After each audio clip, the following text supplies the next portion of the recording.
6 ангийн босхийг халахж ирсэн.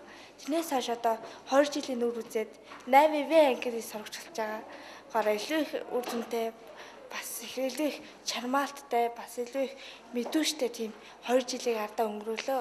Учир нь гэх юм бол эхлээд 20 жилийн өмнө ороход нэлээд их сонирн байсан л та.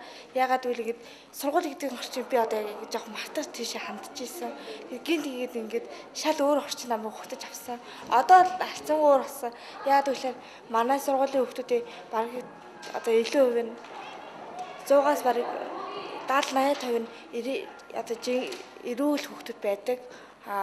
Тэгээ бид нарт маш их тусалдаг л да. Одоо 2 3 дахь ангийн хүүхдүүд их дуу тэгчээ надад аюул сайн байхгүй.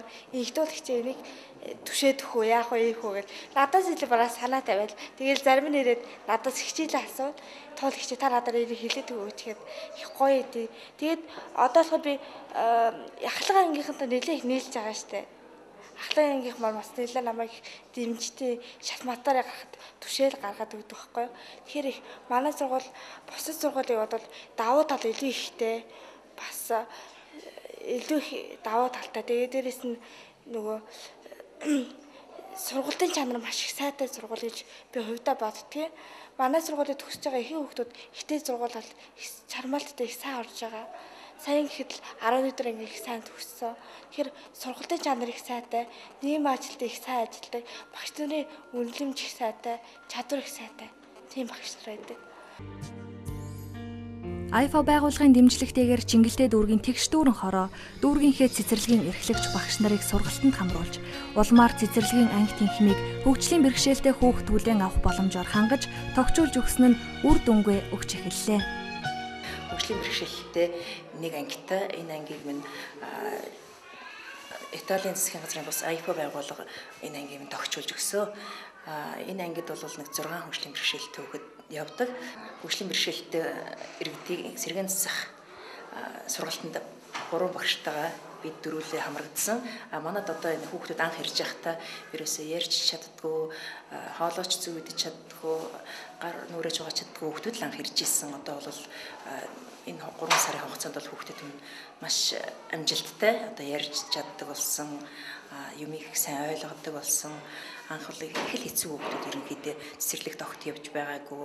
Ер нь тиймэрхүү хүүхдүүд ирж ирсэн. Тэгээ одоо бол үе тэнгийнхэнтэйгээ их хөөрхөн тоглоод юм сайн сурсан л хүүхдүүд болж хүмүүжиж байна манай цэцэрлэгт. Ер нь хөгжлийн бэрхшээлтэй хүүхэд альва нэг мэрэгжлийн сургалтанд сурахын тулд заавал суур боловсрал эзэмшсэн байх ёстой. Тэгэхээр энэ хүүхдүүдийг ерөнхий боловсролын сургуульд тодорхой хэмжээгээр сургаад дараа нь мэрэгжлийн сургалтанд хамруулах шаардлагатай болдог. Одоогийн байдлаар хөгжлийн бэрхшээлтэй 150 орчим залууг мэрэгжлийн анхан шатны баримжаа олгох сургалтанд хамруулж цаашид бие даан хөдөлмөрлөх боломжийг олгоод байна.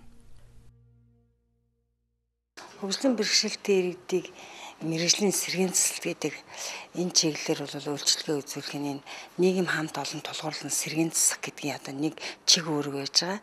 Тэгэхээр хөгжлийн бэрхшээлтэй иргэдийг өнөөдөр одоо хөдөлмөрөөр сэргээн засна гэдэг ийм одоо чиг үүрэг нь бол мэрэгжлийн сэргээн засалт юм баамаа. Тэгээд одоо хөгжлийн бэрхшээлтэй иргэдийг хуучин бол одоо нийгмээс тусгаарлсан байдлаар тийм ээ гэрт нь групп халамж өгөөд ингэж гэрт нь одоо байдаг байсан бол хөдөлмөр эрхлүүлэх чиглэл рүү оруулж одоо байнгын баталгаатай ажлын байртай болгох чиглэл рүү одоо оруулж ингэ сургалт хийж байгааг бол ерөөсөө мэрэгжлийн сэргээн засалт буюу хөгжлийн бэрхшээлтэй иргэд хөдөлмөрөөр сэргээн засна гэж байгаа. Тэгэхээр энэ манай тэгш дүүрэн хөтөлбөрийн нийгэм хамт олон тулгуурлан сэргээн засах гэдгийн нэг одоо голлох үүрэг оройл буюу хөдөлмөрийн сэргээн засалтаар бол манайх маш их одоо өргөн дэлгэр үйлчлэгээ явуулж байдаг.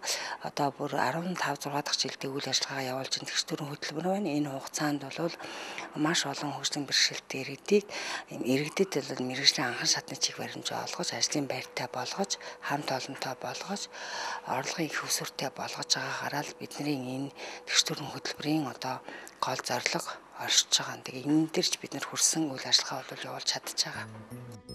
Хөгжлийн бэрхшээлтэй хүмүүсийг нийгэм хамт олонд түшиглэн сэргээн засах тэгш дүүрэн хөтөлбөрийн үйл ажиллагааны хүрээнд хөдөлмөрийн сэргээн засалтын чиглэлээр хөгжлийн бэрхшээлтэй залуучуудыг мэрэгжлийн сургалтанд хамруулж мэрэгжил эзэмшүүлэх, хөгжлийн бэрхшээлтэй хүмүүсийн өөртөө туслах бүлэг байгуулахыг хөхүүлэн дэмжих, хөгжлийн бэрхшээлтэй хүмүүсийн өрхийн орлогыг нэмэгдүүлэх зорилгоор зээлийн эргэлтийн сан орон нутагт байгуулах чиглэлээр үйл ажиллагаа явуулж байна. Гэтэ хамт олон төсгөлсөн сэргээн засалтын стратегийн хувьд нэг чухал зүйл нь бол ядуурлыг бууруулах, мянганы хөгжлийн зорилттой нийцж ажиллах ийм асуудал байдаг. За Монгол улсын хувьд бол ядуурл гэдэг бол хүн бүхний ярьдаг, хүн бүхний санааг зовоодог ийм зүйл. Тэгэхээр энэ дээр баг боловч гэсэн энэ чадвар алдалтай хүмүүсийн хөдөлмөр эрхлэлтийг нэмэгдүүлэх энэ зорилгоор бүх хөтөлбөрүүд энэ дээр зээлийн эргэлтийн сан ажиллаулдаг. Баруун аймагуудад анх хөтөлбөр хэрэгжихдээ нэг аймагт дунджаар 4 сая 500 мянган төгрөг, нийслэлийн нэг дүүрэгт 1 сая 500 мянган төгрөгийг зээлийн эргэлтийн санд байршуулж байсан бол 2008-аас 2010 онд шинээр хамрагдаж байгаа 9 аймагт тус бүр 7 сая 700 мянган төгрөгийг байршуулсан байна. Зээлийн эргэлтийн сангаас нэг жилд хөгжлийн бэрхшээлтэй 820 хүн зээл авч 3200 гэр бүлийн гишүүн ашиг хүртсэн тооцоо байна.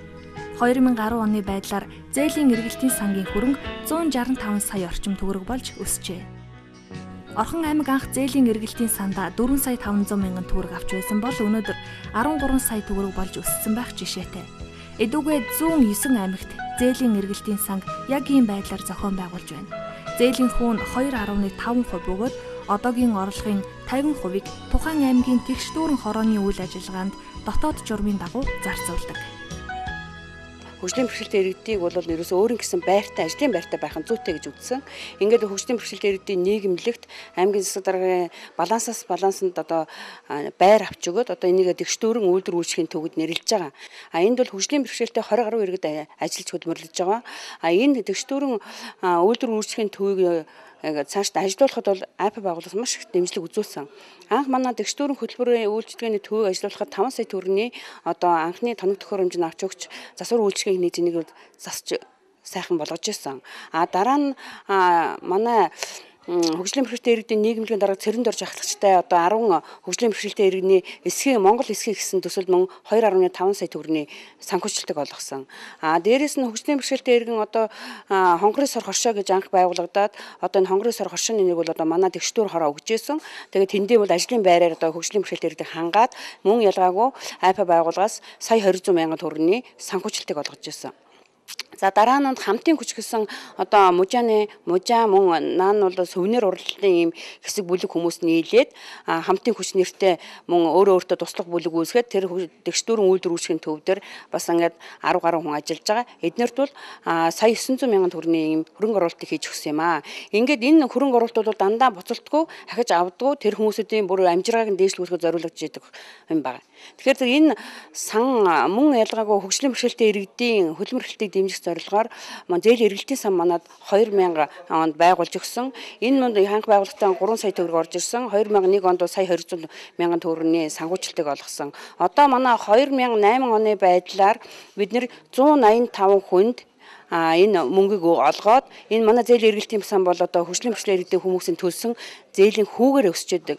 Энэ сан маань одоо 8 сая 600 мянган төгрөг болцсон өсөж яваа.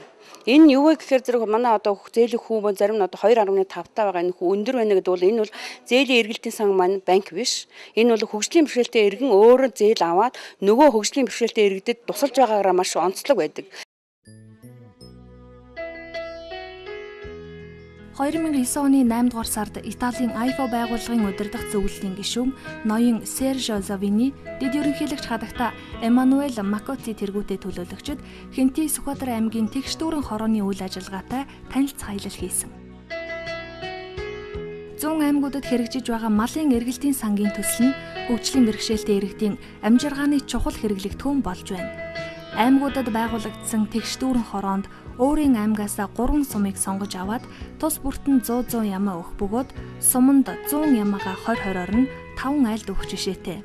Ямаа авч байгаа айл нь өөрсдөө тодорхой хэмжээний малтай амьдралаа дээшлүүлэе гэсэн зорилго чиглэлтэй байх ёстой. 20 ямаа авсан айл түүнийгээ төлөллүүлээд төлийг өөртөө авахаас гадна сүү ноолуур гээд ашиг шимийг өөрсдөө хүртэнэ. Тэгээд жилийн дараа 20 ямаага дараагийн айлд өгнө. Ажилтай овсгоотой хүн бол 20 ямаанаас 20 ишиг авч үлдээд өөрийн гэсэн малтай болно гэсэн үг. Анх олгогдсон 20 яма ийхүү айлаар дамжин ашиг шимээ өгч явах бөгөөд 5 жилийн дараа сүргийн бүтцийг дахин сэлбэх жишээтэй. Аяллаа төгсгөлд эрхэм зочид маань монголчууд цаг агаарын хүнд нөхцөлд амьдардаг хүмүүс юм. Ийм нөхцөлд хөгжлийн бэрхшээлтэй амьдрна гэдэг хэцүү. Манай АИФО байгууллагаас санхүүжүүлж хэрэгжүүлж байгаа хөгжлийн бэрхшээлтэй хүмүүсийг нийгэм хамт олон түшиглэн сэргээн засах, тэгш дүүрэн хөтөлбөрт хамрагдан хатуу хөтөө бүхнийг сүрж яваа та бүхнээр бид бахархаж байна гэж хэлсэн юм.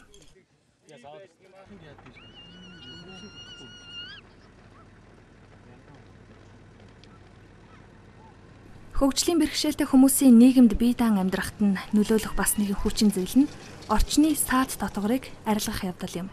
Барилга байгууламжид хөгжлийн бэрхшээлтэй хүмүүст зориулсан дэд бүтцийг бий болгох, явган хүний зам, гарцын саадыг багасгах, протез, ортопедийн хэрэгслээр хангах, харааны бэрхшээлтэй хүнд зориулж брайлаар ном сурах бичиг хэвлэх, том үсгийн фонд ашиглах, дохионы орчуулагтай болох зэргээр хүртээмжийг нэмэгдүүлэх учиртай. Барилга хот байгуулалт нийтийн аж ахуйн үндэсний төвтэй хамтарч хот суурин газар болон барилгын орон зайд хөгжлийн бэрхшээлтэй иргэдэд зориулсан төлөвлөлтийн нормативын асуудлаар семинар зохион байгуулж хөгжлийн бэрхшээлтэй иргэдэд зориулсан барилгын норм, нормативыг хэрэгжүүлэх, хөгжлийн бэрхшээлтэй хүмүүст ээлтэй саадгүй орчин бий болгоход засгийн газар хөгжлийн бэрхшээлтэй иргэдийн байгууллагатай хамтран бодиттой алхам хийж албан байгууллагад хандсан зөвлөмж гаргасан. Үүний дагуу газрын харилцаа барилга, геодез, зураг зүйн газраас дээрх нормативыг улсын хэмжээнд дагаж мөрдөх стандарт болгож 2010 оны 2 дугаар сарын 1-ээс дагаж мөрдөж байна.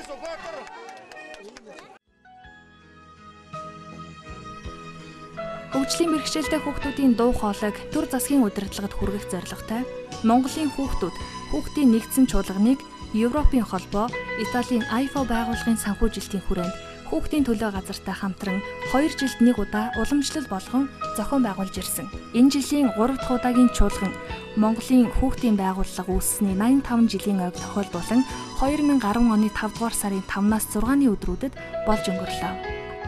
Чуулганд хот өдөөгийн хөгжлийн бэрхшээлтэй 250 хүүхэд оролцож, салбар хуралдаанаараа 15 бүлэг болон хуваагдаж, асуудлаа хэлэлцэж, үр дүнгээ их чуулганд танилцууллаа.